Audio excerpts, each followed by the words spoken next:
ഇറക്കാൻ പോകുന്ന നമ്മുടെ മക്കളെ കുറിച്ച് ഓർത്ത് പ്രണവ് എന്തൊക്കെ സ്വപ്നങ്ങൾ കണ്ടതാ. ഒരൊറ്റ നിമിഷം കൊണ്ട് എല്ലാം നശിപ്പിച്ച് കളഞ്ഞില്ലേ? നമ്മുടെ രണ്ട് മക്കളെ പ്രണവിന്റെ രണ്ട് കൈകളിലേക്ക് എടുത്തു വെച്ചിരണമെന്ന് ആഗ്രഹിച്ചോളാം ഞാൻ.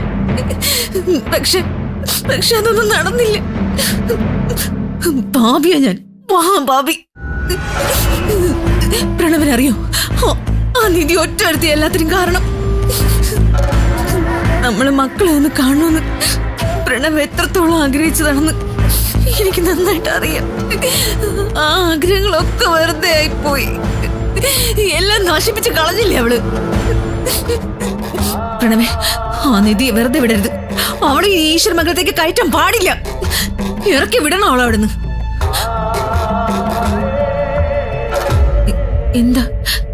എന്താ പ്രണവേ, ഇതൊക്കെ ഞാൻ പറഞ്ഞിട്ട് മിണ്ടാത്ത എന്താ? എന്തെങ്കിലും ഒന്ന് പറ.